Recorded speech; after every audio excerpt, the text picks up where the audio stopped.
اس کے خاص چنیدہ لوگ ہوں گے جن سے وہ لے گا، ایرے گرے کے پاس نہیں جائے گا۔ تو جس کو یہ موقع مل جائے کہ کسی وننگ کینڈیڈیٹ کی خدمت کر سکے یا اس پر پیسے لگا سکے، یہ تو بڑے اعزاز کی بات ہو جائے گی یا نہیں ہو جائے گی؟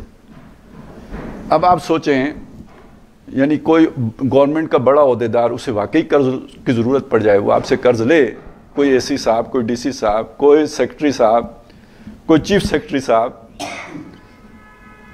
اور دوسری طرف کے نام ہی نہ لیں، ویسے چلیں، آپ ذہن میں رکھ لیں، تو ان میں سے کسی کو قرض کی ضرورت پڑے، یعنی آپ کا اس کے اوپر احسان ہوگا نا، تو یہ تو بڑی اعزاز کی بات ہے، بڑی خاص بات ہے کہ یار فلانا اہم ترین پاورفل بندہ میرا مقروض ہے۔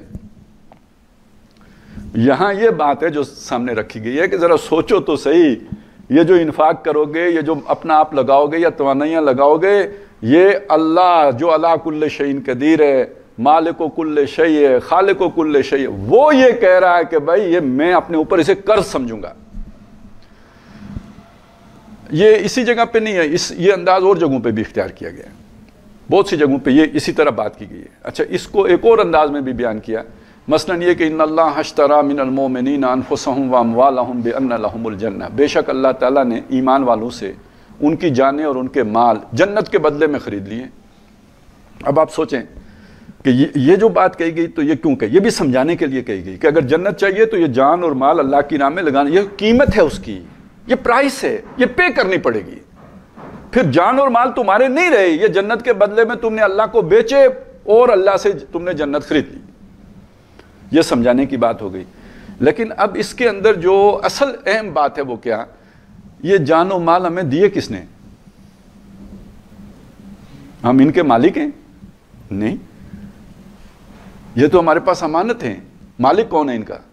وہی اللہ۔ اب وہ تو یہ بھی کہہ سکتا ہے یہ میرے نکالو، ہم چوں نہیں کر سکتے۔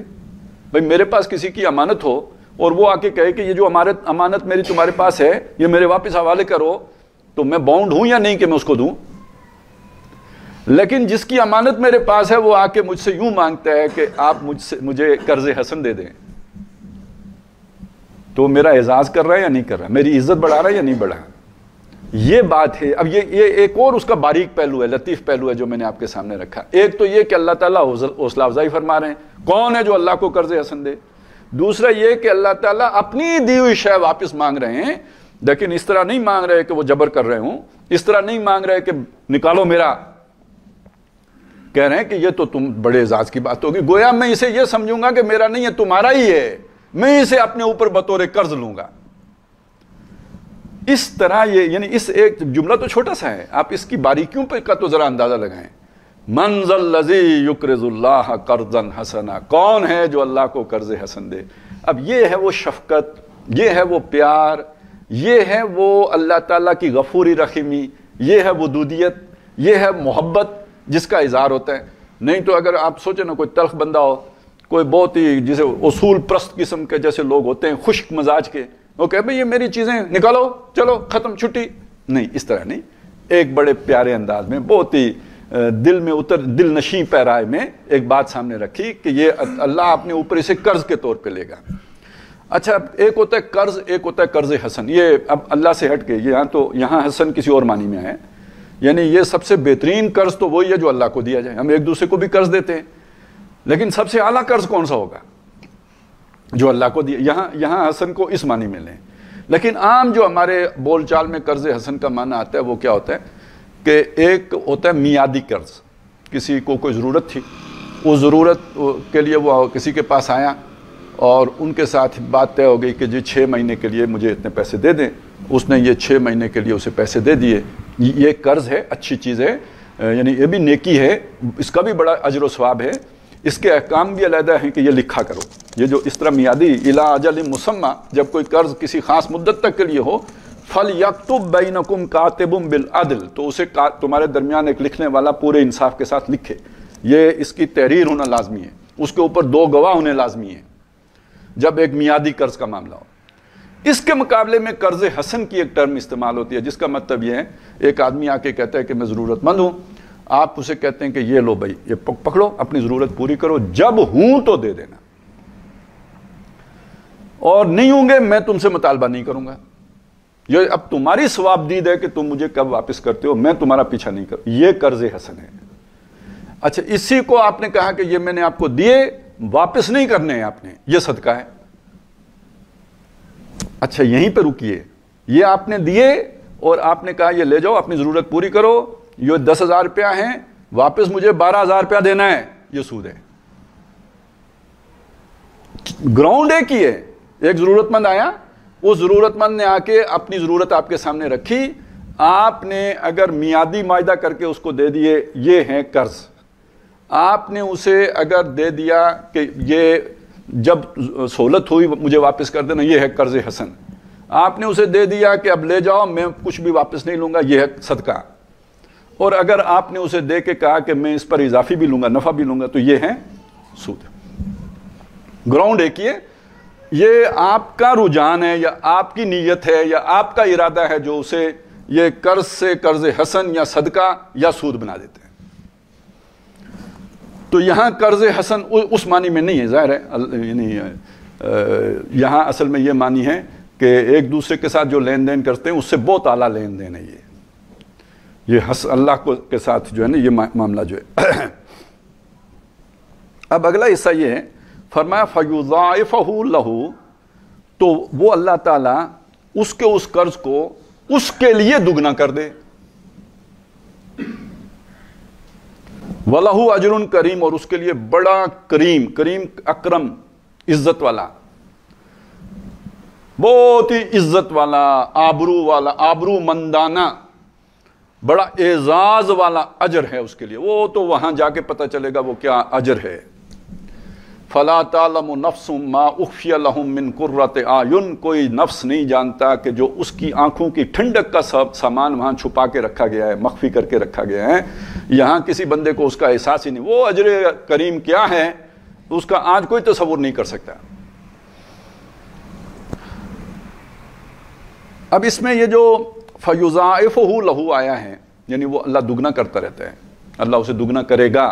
اب یہ دیکھیں میں وہ نکل گیا ذہن میں, پیچھے تھا دگنا کرتا رہتا ہے, تو وہ کیوں میرے ذہن میں تھا اس کی وجہ سمجھ. یہاں تو اس کا میں نے ترجمہ یہ نہیں کیا, ترجمہ میں نے یہ کیا تھا وہ دگنا کر دیتا ہے, چونکہ یہ ترجمہ بھی ہو سکتا ہے وہ بھی ہو سکتا ہے جو میں نے کیا. وہ کیوں, اس کی گنجائش کی طرف سے نکالی میں نے, اس لیے کہ بعض جگہوں پہ 700 گنا کرنے کی بات بھی آئی ہے.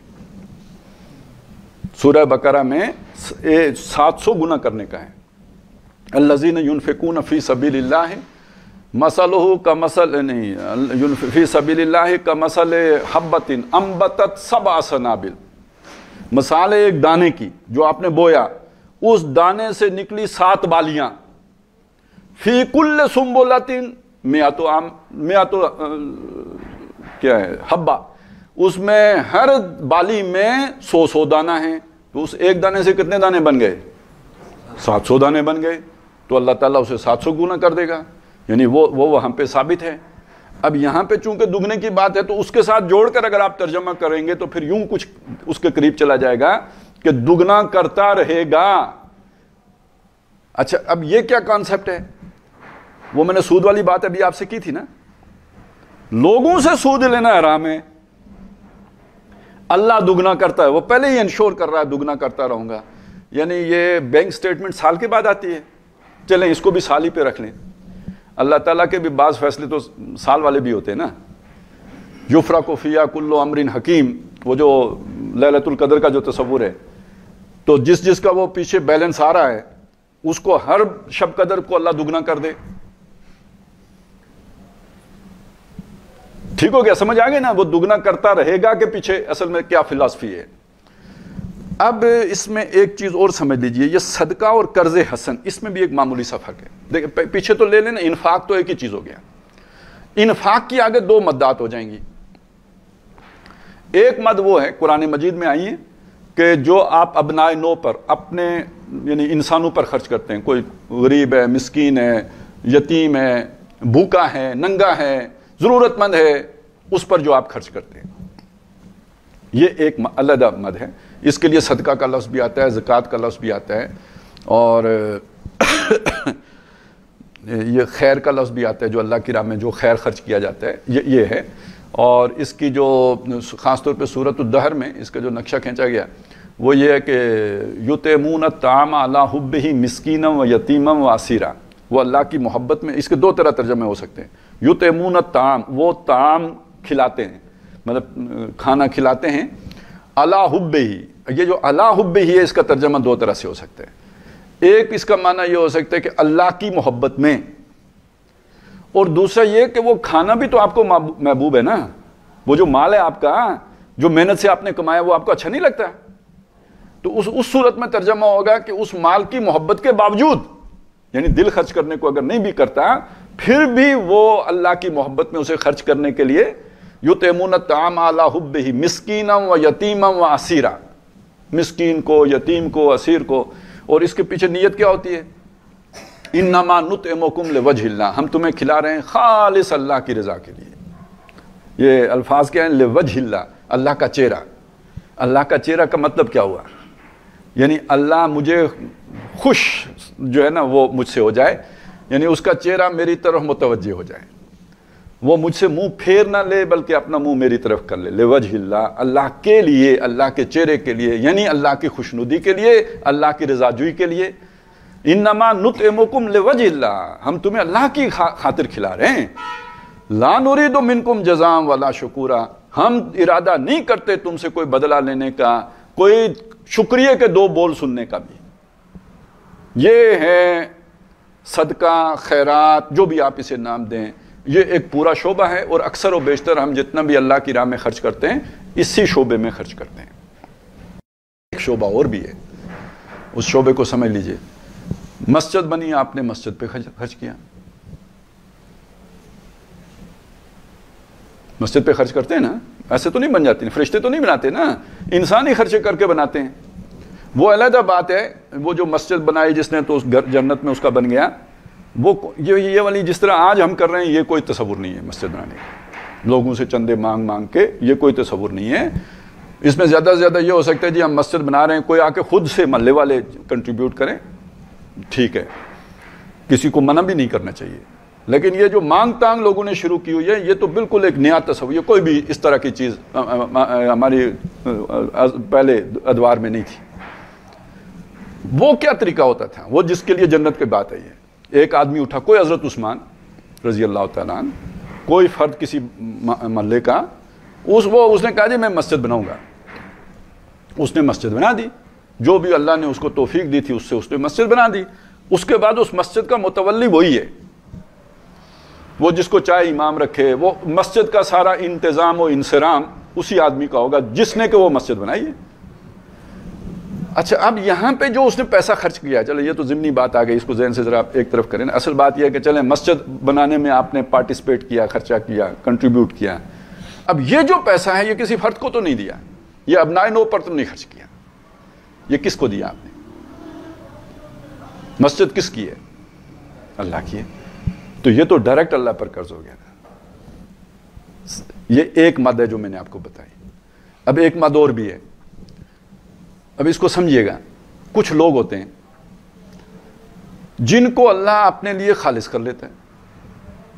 جنہیں اللہ اپنے لیے خالص کر لیتا ہے ان کے ساتھ دو معاملے ہوتے ہیں. ایک معاملہ تو یہ ہوتا ہے کہ ان کا کوئی کام کرنے کو دل ہی نہیں رہتا. دل ڈھونڈتا ہے وہی فرصت کے رات دن بیٹھے رہیں یوں ہی تصور جانا کیے ہوئے. تو وہ تو اللہ کے تصور ہی میں بیٹھے رہنا چاہتے ہیں. وہ کوئی کام نہیں کر، ان کا دنیا سے اچاٹ ہو جاتی ہے طبیعت، اور کام کرنے کی طرف توجہ نہیں ہوگی. ان کی ساری توجہ اللہ کی طرف ہو جاتی ہے. لیکن ضرورتیں تو ان کے ساتھ بھی لگی ہوئی ہیں. ٹھیک ہے. اب یہ کیٹیگری کون سی بنے گی؟ یہ کیٹیگری وہی بنے گی، وہ یتیم، مسکین، محتاج ہے، یہ اللہ کی راہ میں گر گیا ہے. لیکن یہ کہ یہ بہرحال ضرورت مند اس لیے ہو گیا کہ یہ کام کوئی نہیں کر سکتا، اس کا مزاج ایسا ہے، نہیں کام کر سکتا. ایک دوسری طرح کا نتیجہ نکلے گا. بندہ کام بھی کرتا ہے، محنتی بھی ہے، اسے اللہ نے چنا ہوا ہے، لیکن اس کے کسی کام میں فائدہ نہیں ہوگا. اللہ نہیں چاہتا یہ کام کرے. اب دیکھیں نا، موسیٰ علیہ السلام سیدھا راستہ پکڑ کے جا رہے تھے، بھٹک گئے. بکریاں بھی ساتھ تھیں، بیوی بھی ساتھ تھی، راستہ بھول گئے. اس بھولنے کے نتیجے میں پہنچے کہاں؟ یعنی بظاہر راستہ بھول گئے لیکن اصل راستے پہ پڑ گئے، کیونکہ وہ رات کو جب آگ نظر آئی وہاں پہنچے، انی انا اللہ، یہ تو میں ہوں اللہ۔ تو اسی طرح ایک بندہ دنیا میں کھبا ہوتا ہے، اللہ ادھر سے اسے مارتا ہے چپیڑ، نقصان ہو گیا نا، نقصان کو میں چپیڑ کر رہا ہوں، آپ نے یہ کام کیا نقصان ہو گیا، جا کے وہ کیا نقصان ہو گیا، ادھر سے ٹھڈا کھایا، ادھر سے تھپڑ کھایا، آئے کدھر؟ اس کے لیے سورہ بقرہ میں الفاظ ہیں للذین اخسروا فی سبیل اللہ، وہ لوگ یعنی یہ خرچ کرتے ہیں کس پر؟ یہ پورے 2 رکوع ہیں جس میں اس خرچے کا ذکر ہے، اللہ کی راہ میں خرچ کرنے کا۔ وہ شروع وہیں سے ہوتا ہے، وہ جو میں نے مثال آپ کو دی کہ اللہ کی راہ میں خرچ کرے تو 700 گنا ہوگا، اس میں آگے جا کے یہ کہاں خرچ کریں؟ للذین اخسروا فی سبیل اللہ، ان لوگوں کے پر جو اللہ کی راہ میں محصور ہو جائیں۔ اخسروا کے الفاظ ہیں یعنی جو گھیر لیے جائیں اللہ کی راہ میں۔ اب گھیرا کس نے ان کو؟ اللہ نے گھیرا ہے۔ وہ جو میں نے آپ کو مثال دی کہ ان کے دنیا کے کاموں میں ان کے دل نہیں لگے گا، یا دنیا کے کاموں میں انہیں کامیابی نہیں ملے گی، وہ ہیر پھیر وہ واپس اس ٹریک پہ آئیں گے جہاں اللہ انہیں رکھ رہا ہے۔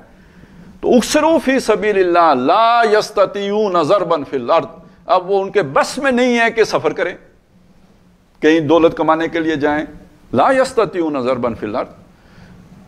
لیکن دوسری طرف کیا ہے؟ یحسبہم الجاہل اغنیاء من التعفف، ان کے چہرے سے، ان کی باڈی لینگویج سے، ان کی انداز سے، گفتار سے کوئی جج نہیں کر سکتا کہ یہ ضرورت مند ہیں۔ یہ بڑے اسے کیا کہ استغنا ہے ان کے اندر، بے نیاز لوگ ہیں، یہ کسی کے آگے دستے سوال دراز نہیں کر سکتے، لہذا کوئی یہ سمجھ نہیں سکتا کہ یہ ضرورت مند ہیں۔ یحسبہم الجاہل، بلکہ الٹا سمجھے گا، جاہل آدمی، ناسمجھ آدمی ان کی حالات کو دیکھ کے یہ سمجھے گا اغنیاء ہیں، یہ غنی لوگ ہیں، بڑے، ان کے اندر تو کوئی حاجت ہی نہیں، یہ کسی کی ٹیسی نہیں مارتے، کسی سے تعلق ہی نہیں رکھنا چاہتے، اس کا مطلب ہے یہ ان کے پاس بڑا، ٹھیک ہے نا، یعنی وہ اندر پھوٹی کوڑی نہیں ہوگی، لوگ سمجھیں گے کروڑ پتی ہے۔ یحسبہم الجاہل اغنیاء من التعفف، اس لیے کہ وہ بے نیاز ہیں، وہ لوگوں کی طرف جو ہے نا وہ رغبت نہیں رکھتے۔ لا یسألون الناس الحافا، لوگوں سے لپٹ لپٹ کے سوال نہیں کرتے۔ تعرفہم بسیماہم، تم انہیں ان کے پیشانیوں سے پہچانو، ان کی نشانیوں سے۔ کچھ نشانیاں اب کیا ہیں؟ ایک آدمی صاحب عیال بھی ہے، سب کچھ ہے، اور کام آپ دیکھ رہے ہیں کہ کوئی بھی نہیں کر پا رہا ہے، تو یہ سب سے بڑی نشانی ہے۔ اب آپ اس کا جو ہے نا باقی انداز سے تو نہیں پتہ چلے گا، اس کے محلہ وقوع سے پتہ چلے گا، تو انہیں تم پہچانو گے ان کی جو نشانیاں ہیں ان سے۔ لا یسألون الناس الحافا، لوگوں سے لپٹ لپٹ کے سوال نہیں کرتے۔ اب یہ جو ان کے اوپر خرچہ ہے، یہ کس کام میں لگے ہوئے ہیں؟ یہ اللہ کے دین کے کام میں لگے ہوئے ہیں۔ اب یہ ڈائریکٹ تو دین پر نہیں ہے، جیسے آپ نے مسجد پہ خرچ کیا تو وہ تو ڈائریکٹ دین پہ ہو گیا، یہ ڈائریکٹ تو دین پہ نہیں ہے، لیکن انڈائریکٹلی یہ بھی دین پہ ہے، کیونکہ وہ لوگ اپنا سارے اوقات دین کے لیے وقف کر چکے ہوئے ہیں۔ نبی صلی اللہ علیہ وسلم کے دور میں یہ لوگ جو تھے اصحاب صفہ کہلاتے تھے، ان کا کوئی شغل نہیں تھا، یہ بس حضور کے پاس رہتے تھے۔ اور آج آپ کے پاس یہ جو حدیثیں ہیں نا، یہ 80% حدیثیں ان لوگوں سے مروی ہیں، کیونکہ یہ ہر وقت حضور کے ساتھ رہتے تھے۔ جب بھی حضور صلی اللہ علیہ وسلم نے کوئی بات کی، ان میں سے کسی نہ کسی نے نوٹ کر، ابو ہریرہ رضی اللہ تعالیٰ عنہ بھی انہی لوگوں میں سے تھے، اصحاب صفہ۔ وہاں ایک چبوترا تھا، یہ اسی چبوترے پہ بیٹھے رہتے تھے، کسی نے لا کے کچھ دیا تو کھا لیا، نہیں تو 2 دن بھوک میں گزر گئے، کچھ ہو گیا، پرواہ نہیں ہے، وہاں سے نہیں اٹھنا ہے، محمد الرسول اللہ کے در سے نہیں اٹھنا ہے، رہنا ان کے ساتھ ہے، ان کی کمپنی نہیں چھوڑنی ہے۔ یہ حصار سمجھ میں آ گیا؟ یہ حضور کے ساتھ گر گئے، اب کوئی قرآن سے گر گیا، قرآن سے جڑ گیا، اس کے ساتھ چمٹ گیا، چپک گیا، یا اس کا دل ہی اب کسی اور چیز میں نہیں لگتا، یہ ایک کیفیت ہے کچھ کسی بندے پر طاری ہو جاتی ہے۔ یہ گویا چنیدہ بندہ ہو گیا، اسے خود پتہ ہو یا نہ پتہ ہو، اللہ نے اس کا دل اپنے کتاب کی طرف موڑ دیا ہے۔ ہم نے پچھلی دفعہ شاید وہ آیت سنائی تھی سورہ انعام کی، فَمَن يُرِدِ اللَّهُ أَن يَهْدِيَهُ، جس کے بارے میں اللہ ارادہ کرے کہ اس کو سیدھی راہ پہ چلانا ہے، يَشْرَحْ صَدْرَهُ لِلْإِسْلَامِ، اس کے سینے کو اسلام کے لیے کھول دیتا ہے۔ اب وہ اسے کشادہ راستہ معلوم ہوتا ہے، وہ خوشی خوشی اس پر چل پڑتا ہے۔ وَمَن يُرِدِ اللَّهُ أَن يُضِلَّهُ، اور جس کو اللہ ارادہ کرے گمراہ کرنے کا، یجعل صدرہ ضیقا حرجا کانما یصعد فی السماء، اس کے سینے کو تنگ کر دیتا ہے، اسے اسلام پر، دین پر چلنا ایسے لگتا ہے کہ جیسے آسمان کی چڑھائی چڑھ رہا ہو، ادھر اس کا دل، چڑھائی چڑھنا آسان کام تو نہیں، تو گویا اسلام کی طرف آنا اسے بہت بھاری، گراں، مشکل لگے گا۔ اب ایک آدمی کا سینہ اللہ نے اسلام کے لیے اگر کھول دیا ہے تو اب اسے ٹھیک ہے، لوگوں کی نظر میں بڑا مشکل کام کر رہے ہیں، اس کا سینہ کھلا ہوا ہے اس کام کے لیے، اسے وہ مشکل نہیں لگے گا۔ بے خطر کود پڑا آتش نمرود میں عشق، عقل ہے میوے تماشائے لب بام ابھی، اس کے لیے وہ ساری چیز آسان ہو جائے گی۔ اچھا، ابھی بات ختم نہیں ہوئی، قرض حسن والی بات ختم نہیں ہوئی، یہ تو افراد تک تھی۔ اب آگے چلیے، آگے اگر آپ دیکھیں تو نبی صلی اللہ علیہ وسلم کی سیرت سے اگر آپ دیکھیں گے تو ایک جد و جہد آپ کو نظر آئے گی کہ یہ باطل ختم ہو جائے، مٹ جائے، یہ جو کفر ہیں یہ ختم ہو جائے، اور اس کی جگہ اللہ کے دین کا بول بالا ہو جائے۔ لِتَكُونَ كَلِمَةُ اللَّهِ هِيَ الْعُلْيَا، تاکہ اللہ کا کلمہ سب سے اوپر ہو جائے۔ لِيُظْهِرَهُ عَلَى الدِّينِ كُلِّهِ، تاکہ وہ اللہ کے رسول صلی اللہ علیہ وسلم اس دین حق کو تمام نظام زندگی کے اوپر غالب کر دیں۔ قاتلوہم حتی لا تکون فتنۃ ویکون الدین کلہ للہ، لڑائی جاری رکھو ان کے ساتھ یہاں تک کہ ان کا یہ فتنہ یعنی کفر و فسق و فجور یہ ختم نہ ہو جائے اور دین سارے کا سارا اللہ کا نہ ہو جائے۔ اب یہ والی جو ایکٹیویٹی ہے اس کے اندر تو مال پانی کی طرح بہانا پڑتا ہے، کیونکہ اس میں اب تبلیغ دین بھی آئے گی، اس کے اندر اب آپ نے اگر وہ جنگ کرنی ہے تو ظاہر ہے اسلحہ بھی خریدنا ہے، اچھا ایک لشکر اگر چلے گا تو اس کے ساتھ اس کے کھانے پینے کا سارا سامان بھی تو ہوگا نا، وہ تو مال کے خرچے کے بغیر ہو نہیں سکتا۔ وہ جو میں نے پچھلی دفعہ سمجھایا تھا کہ جان دینے کی باری بعد میں آتی ہے، مال لگانے کی باری پہلے آتی ہے۔ مال لگائی کہ وہ پلیٹ فارم بنتا ہے کہ جس پر کھڑے ہو کے آپ پھر جان دیتے ہیں۔ یہ تو خالصتاً اللہ پر قرض ہے نا، یہ جو اللہ کے دین پر یہ والا پیسہ لگتا ہے کہ اب اللہ کے دین کی نشر و اشاعت ہو رہی ہے، تبلیغ ہو رہی ہے، آج کے دور میں کتابیں چھپیں گی، آج کے دور میں اور جو بھی اس طرح کی ایکٹیویٹی ہوگی وہ ساری تبلیغ کے زمرے میں آئے گی نا۔ اس سے اگلی بات یہ ہے کہ کل جو ہے وہ کوئی سواری کا بندوبست کرنا ہے کچھ ایسے لوگوں کا جو خود سے نہیں جا سکتے، وہی جو اخسروا فی سبیل اللہ ہو گئے، اب ان کو بھی کہیں لے کے جانا ہے کسی مارکے پہ تو اس کے لیے سواری کا بندوبست کرنا ہوگا، ان کے کھانے پینے کا بندوبست کرنا ہوگا، پھر جنگی تیاریاں ہیں ساری، تو یہ سارے چیزیں جو ہے نا وہ خرچہ ڈیمانڈ کرتی ہیں۔ وہ حضور کے دور میں بھی یہ تھا، ساری دولت جو حضور صلی اللہ علیہ وسلم کو حضرت فاطمہ نے دی، حضرت خدیجہ نے دی تھی، یا پھر جو حضرت ابو بکر صدیق کی دولت تھی یا جو حضرت عثمان کی دولت تھی، یہ مکے میں کن کاموں میں صرف ہو گئی تھی؟ یہ دین کی یہی نشر و اشاعت تھی نا جس میں لگ گئی۔ شاید حضرت ابو بکر صدیق رضی اللہ تعالیٰ عنہ جب مسلمان ہوئے تو ان کا جو سرمایہ تھا 60,000 اشرفیاں تھا۔ اب مجھے نہیں پتا اشرفی کتنے تولے کی ہوتی ہے یا کیا ہوتا ہے، مجھے اس کا اندازہ نہیں، لیکن آپ ذرا سوچیں کہ وہ 1 تولے کی بھی ہو تو 60,000 تولہ بن جائے گا نا، کیا مطلب سرمایہ کیا تھا۔ اور جب ہجرت کے لیے نکلیں تو 200 اشرفیاں باقی رہ گئی تھیں، وہ بھی ساتھ لے گئے، گھر کچھ نہیں چھوڑا، گھر والے سارے پیچھے رہ گئے، بچیاں پیچھے رہ گئیں، بیوی پیچھے رہ گئی، والد بوڑھے نابینا پیچھے رہ گئے، آپ تو اکیلے گئے ہیں حضور کے ساتھ، اور وہ جو 200 اشرفیاں باقی بچی تھی وہ بھی ساتھ لے گئے۔ تو اب یہ جو سارا خرچہ یہ کس پہ ہے؟ یہ اللہ کہتا ہے یہ میرے اوپر قرض ہے، کیونکہ یہ میرے دین پہ لگ رہا ہے، دین میرا ہے، جو میرے دین پہ لگا وہ میرے اوپر قرض ہے۔ تو من ذا الذی یقرض اللہ قرضا حسنا، اور اس کو پھر اب آپ اس کے ساتھ جوڑ لیں کہ اس کو وہ 700 گنا، اب یہ اس حسن نیت پہ ہے نا۔ اور اللہ کیسا ہے؟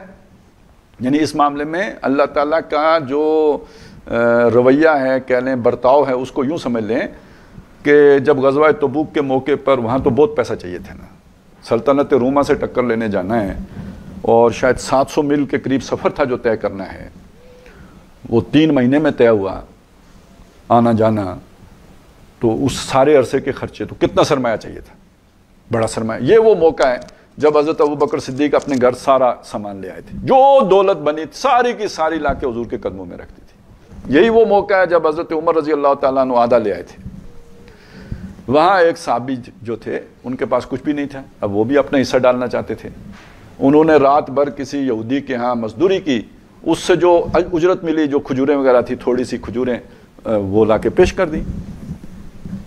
منافقین نے مذاق اڑایا، انہوں نے کہا لو جی سلطنت روما سے جنگ ہوگی اور یہ ہے کنٹریبیوشن. نبی صلی اللہ علیہ وسلم نے وہ کھجوریں جو تھیں وہ سارے ڈھیر پہ بکھیر کے فرمایا سارے ڈھیر کا جو اجر ہے یہ ان کھجوروں کا اکلوتے کا اجر ہے.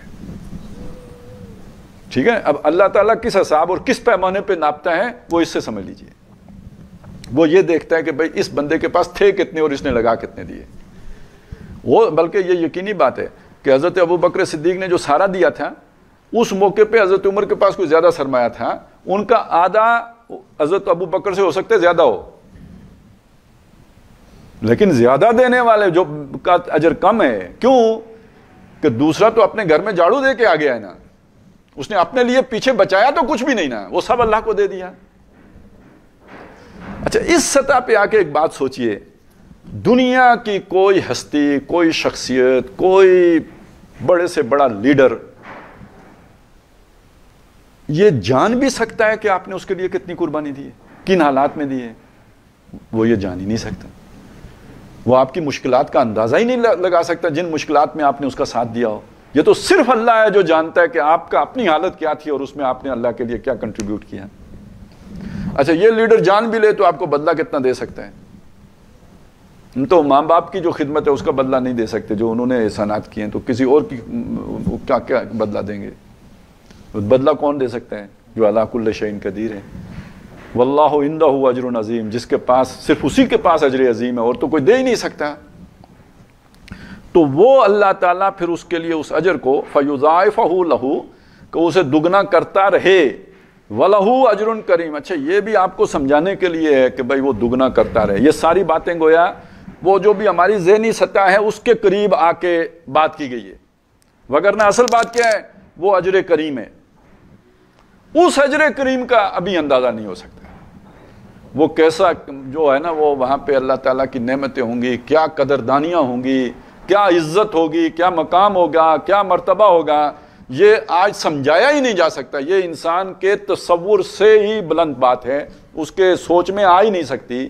لہذا وہ ایک علیحدہ بات ہے کہ وَلَهُ اجر کریم. اب اس کے بعد ایک منظر ہے، اور وہ منظر ہے اصل میں جو ہمارے ہاں ایک عام تصور ہے پل صراط کا. اور پل صراط کا جو ہمارا روایتی تصور ہے وہ کیا ہے کہ بھائی ایک کوئی جگہ ہوگی جہاں گپ اندھیرا ہوگا، روشنی نہیں ہوگی.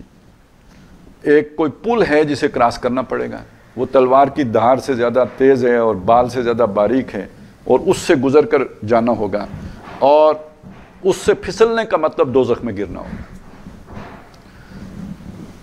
یہ اس سے قریب ترین باتیں قرآن مجید میں آئی ہیں. سورہ مریم میں فرمایا وَإِن مِّنكُمْ إِلَّا وَارِدُهَا، وہ جو دوزخ ہے تم میں سے کوئی بھی نہیں ہے مگر ہر ایک کو اس کے اوپر وارد ہونا ہوگا. وَإِن مِّنكُمْ، کوئی نہیں ہے تم میں سے، إِلَّا وَارِدُهَا، مگر وہ دوزخ کے اوپر وارد ہوگا.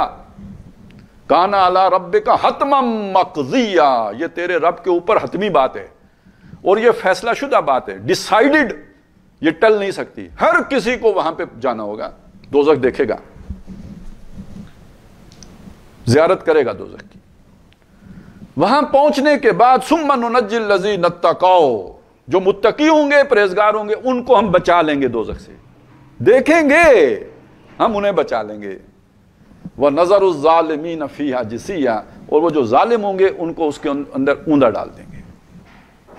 تو پتہ لگا کہ ایک دیدار عام ہوگا دوزخ کا، اور اس دیدار میں جو ظالم ہوں گے وہ اسی میں گر پڑیں گے، اور جو نیکوکار ہوں گے ان کو اللہ بچا لے گا. یعنی وہ اپنے بل پہ وہاں سے نہیں بچ سکیں گے، اللہ انہیں، ہم بچا لیں گے ان کو.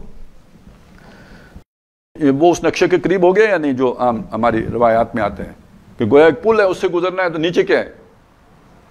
دوزخ ہے. اس سے ٹھوکر کھائی تو دوزخ میں، گزر گئے تو سیف لینڈ، آپ جنت میں پہنچ گئے، محفوظ مقام پہ پہنچ گئے. ادخلوها بسلام آمنین، اب یہ سلامتی کے ساتھ اور امن اور چین کے ساتھ یہاں داخل ہو جاؤ. لیکن یہ پیچھے تو بہت خطرناک وادی ہے جس کے اوپر سے گزر کے جانا ہے، یہ دوزخ کی وادی ہے. تو ایک نقشہ تو وہاں پہ بھی آ گیا، وَإِن مِّنكُمْ إِلَّا وَارِدُهَا كَانَ عَلَىٰ رَبِّكَ حَتْمًا مَّقْضِيًّا۔ دوسرا نقشہ یہ ہے جو یہاں پہ پیش ہوا ہے، فرمایا یوم تری المؤمنین والمؤمنات یسعی نورہم، جس دن تم دیکھو گے ایمان والے مردوں کو اور ایمان والی عورتوں کو، برابر رکھا ہے یہاں پہ مرد اور عورت، وہ جو ایمان والے ہیں۔ دیکھیے مطالبے پیچھے کیا تھے؟ دو، یاد ہیں؟ ایمان اور انفاق۔ فرمایا کہ تم دیکھو گے ایمان والے مردوں اور ایمان والی عورتوں کو یسعی نورہم، ان کا جو نور ہے وہ دوڑ رہا ہوگا۔ یہ صحیح کل جو لفظ ہے نا، آج میں بھی صحیح کرتے ہیں، اور جمعے والے کام میں بھی آیا نا، اذا نودی للصلاۃ من یوم الجمعۃ فاسعوا، صحیح کرو، یعنی کوشش کر کے جلدی سے آؤ۔ تو یہاں پہ بھی وہی لفظ ہے، یہاں روشنی، اب دیکھیے روشنی چلتی ہے نا، آج ہمیں معلوم ہے روشنی کی سپیڈ ہے، تو وہ روشنی چل رہی ہوگی، نورہم، ان کی روشنی، بین ایدیہم، ان کے ہاتھوں کے سامنے سے بھی، یعنی اب اس کا مطلب یہ ہے کہ سینے سے، یہ ہاتھ ہے نا تو ان کے درمیان سے، یعنی ان کے سینے سے نکل رہی ہوگی، بین ایدیہم بے ایمانہم و بے ایمانہم، اور ان کے دانی طرف سے، یمین کہتے ہیں دائیں کو، ایمان ان کا جو دانی سائیڈ ہے اس سے بھی وہ روشنی چل رہی ہوگی۔ یعنی جیسے گاڑی کی ہیڈ لائٹس ہوتی ہیں، دو ہوتی ہیں، آنکھیں دو ہیں، وہاں روشنیاں بھی، یہ والی آنکھیں نہیں کام کریں گی، اندھیرا ہے، نئی آنکھیں ملیں گی، وہ آنکھیں کو ایک نکلے گی سینے سے اور دوسرے نکلے گی دائیں طرف سے، ان آنکھوں میں وہ روشنی ہوگی کہ جو وہاں پہ آپ کو نظر آئے گا۔ اب دیکھیے یہ ہم اس وقت ایک دوسرے کو دیکھ رہے ہیں، تو اس دیکھنے کے لیے دو روشنیاں چاہیے، ایک روشنی سے نہیں دیکھا جا سکتا، میری آنکھوں میں بینائی چاہیے، اور باہر خارج میں بھی کوئی بلب چاہیے یا سورج چاہیے یا کوئی کینڈل لائٹ چاہیے، کچھ ہوگا باہر جس کی روشنی ہوگی تو میری آنکھیں دیکھیں گی، اگر اندھیرا ہوگا تو میری آنکھیں نہیں دیکھ سکیں گی، اور باہر اگر روشنی ہو بھی، میری آنکھوں میں روشنی نہ ہو تو بھی نظر نہیں آئے گا۔ وہاں پہ اب سمجھ لیجئے کہ باہر تو ہے گپ اندھیرا، لیکن وہ جیسے آج کل نائٹ ویژن گاگلز ہیں نا، اب وہ اندھیرے میں دیکھنے والی دو آنکھیں مل جائیں گی، لیکن ان کے جو جگہ ہوگی وہ یہ سر نہیں ہوگا بلکہ سینہ اور دائیں طرف ہوگی، یہاں سے وہ روشنی نکلے گی۔ اب اس روشنی کے بارے میں نبی صلی اللہ علیہ وسلم نے یہ بتایا کہ ہر ایک آدمی کی برابر نہیں ہوگی، کسی کی کم ہوگی، کسی کی زیادہ ہوگی، تو جیسے 6x6 بھی ہوتی ہے، کم بھی ہوتی ہے، پھر اینک لگانی پڑتی ہے، تو جو حضور نے فرمایا ایسا بھی ہوگا کہ ایک آدمی کی روشنی بس اتنی ہوگی کہ وہ اپنے پاؤں میں دیکھ سکے گا، اس سے آگے نہیں نظر آئے گا اس کو، اور کسی کی اتنی بھی ہوگی کہ وہ صنعا تک دیکھ لے گا، یہ یمن کا شہر تھا، یعنی مدینے سے وہ صنعا تک دیکھ سکے گا، اتنی روشنی، یعنی سارا اس کے سامنے جو ہے نا وہ یہاں ہو جائے گا۔ اب یہ کیا چیز ہوئی؟ اس پہ جو بھی مفسرین نے نقطہ اٹھایا ہے وہ کیا ہے کہ اصل میں وہ جو پیچھے دو مطالبے آئے نا، جنہوں نے وہ مطالبے پورے کیے، گویا ان کی وہ بیٹری چارج ہو رہی ہوگی، ایمان سے سینے والی روشنی مراد ہے، اور یہ جو دائیں طرف والی روشنی ہے وہ نیک اعمال ہیں، نیک اعمال کو آپ وہ دائیں طرف شمار کریں تو گویا جو بھی آپ نے نیکی کا کام کیا، اللہ کی راہ میں انفاق کیا، خرچ کیا، تو وہ سارا سٹور جو ہے نا دائیں طرف ہوتا رہا، اس میں نور تھا، وہ نور آپ کا چارج ہوتا رہا ہوتا رہا ہوتا رہا ہوتا رہا، آج آپ جب اس اندھیرے میں آ کے کھڑے ہوئے، وہ لائٹ آج ریفلیکٹ کر رہی ہے، وہ لائٹ آج ظاہر ہو گئی ہے، وہ آپ کے آگے آگے چل رہی ہے، تو یہ وہ روشنی تھی جو آپ کے پاس آ گئی، ان اعمال کی روشنی جو آپ نے دنیا میں سر انجام دیے ہیں، جن میں سے ایک ایمان ہے اور دوسرے نیک اعمال، سارے جتنے بھی ہیں وہ ان کے اندر گویا ایک نیکی میں بھی روشنی ہے، وہ روشنی آج ہمیں نظر آئے یا نہ نظر آئے، لیکن وہ روشنی جو ہے موجود ہے اور وہ ظاہر ہوگی جا کے وہاں پہ۔ تو اس دن تم دیکھو گے ایمان والے مردوں کو اور ایمان والی عورتوں کو کہ ان کی روشنی ان کے آگے اور ان کے دائیں طرف چل رہی ہوگی۔ بشراکم الیوم، آج تمہیں خوشخبریاں ہیں، جنات، ان باغات کی، تجری من تحت الانہار، کہ جن کے درمیان ندیاں رواں ہیں۔ اب وہ عام طور پہ تحت کا لفظ آتا ہے تو تحت میں ہم پھر وہ ترجمہ یہی کرتے ہیں نا نیچے، تو وہ پھر آج کل کے بچوں کو سمجھ نہیں آتی کہ بھئی وہ نیچے کا کیا مطلب ہے، تو اصل میں پانی نشیب میں بہتا ہے، وادی ہے، جو گھر بنے ہوں گے، جو بھی کوئی کھیت ہیں، کچھ بھی ہے، کوئی سبزہ ہے، تو وہ ذرا تھوڑا سا بلندی پہ ہوتا ہے اور پانی ذرا تھوڑا نشیب میں بہ رہا ہوتا ہے۔ تو یہ مطلب ہے اس کا. یہ مطلب نہیں ہے کہ وہ اوپر والی منزل پہ بندے ہوں گے اور نیچے والی منزل سے پانی رواں دواں ہوگا. نیچے کا مطلب یہ نہیں ہے, بالکل تحت نیچے نہیں, بلکہ یہ کہ وہ نشیب میں. اسی لیے اس کا ایک بہتر ترجمہ یوں ہو, یا اس کی ترجمانی یوں ہو سکتی ہے, ترجمہ تو وہی ہوگا نیچے والا کیونکہ تحت کا لفظ ہے. ترجمانی یوں ہو سکتی ہے کہ ان کے درمیان ندیاں چلتی ہوں گی, جیسے بڑی بڑی وادیوں کے درمیان آپ دیکھتے ہیں کہ کوئی نہ کوئی وہ نالا ہوتا ہے, ندی ہوتی ہے, کچھ ہوتا ہے, تو وہ ندیاں رواں ہوں گی, نہریں ہوں گی. خالدین فیہا, ہمیشہ ان میں رہیں گے.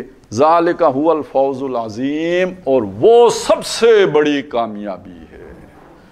اب یہ اصل میں یہ جب سب سے بڑی کامیابی کی بات کی جاتی ہے تو یہ تقابل کس چیز کے ساتھ ہوتا ہے؟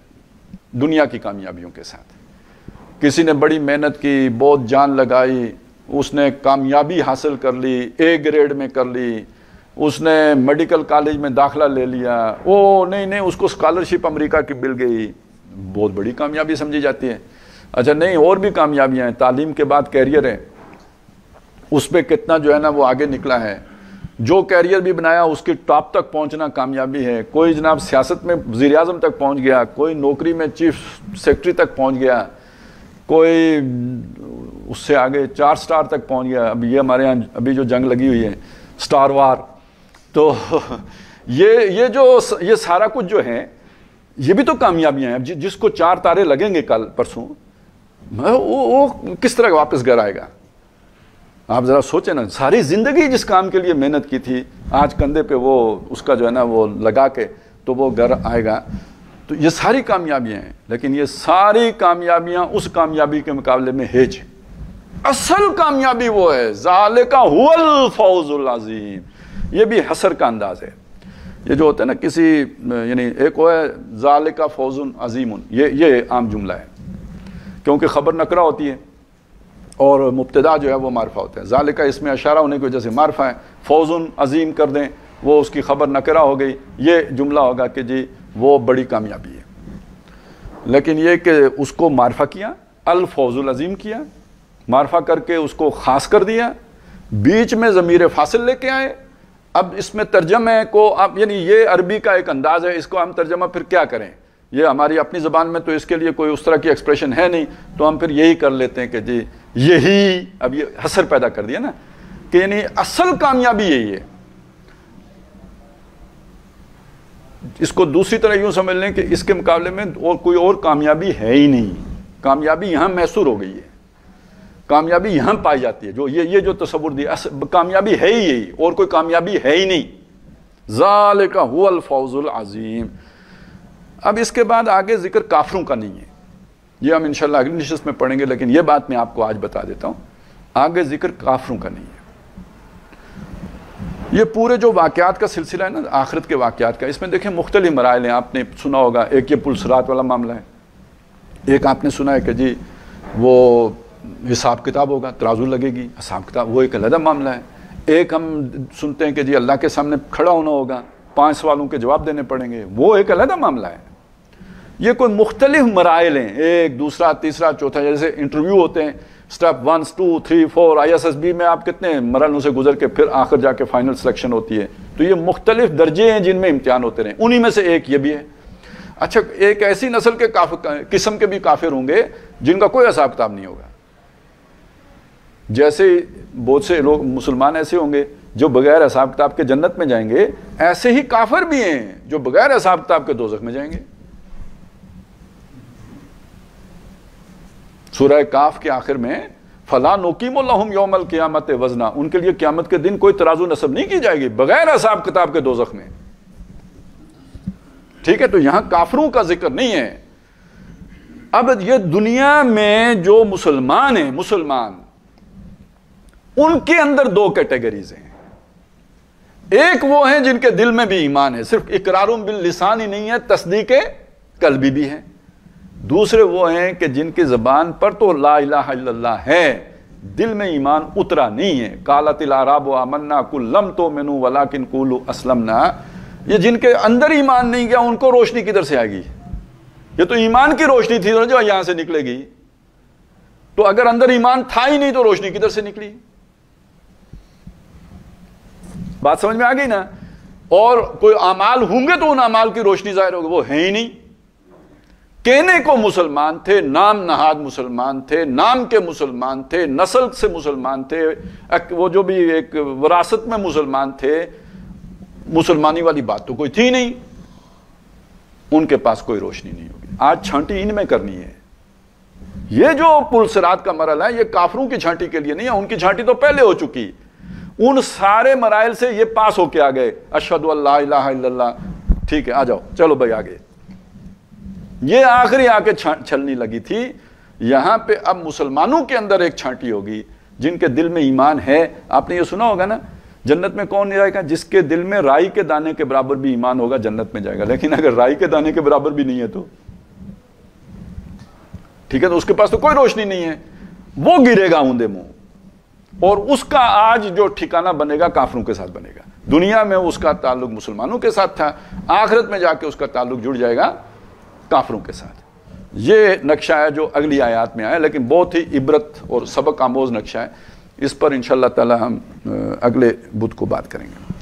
بارک اللہ لی ولکم فی القرآن العظیم ونفعنی وایاکم بالآیات والذکر الحکیم۔ سبحان اللہ والحمد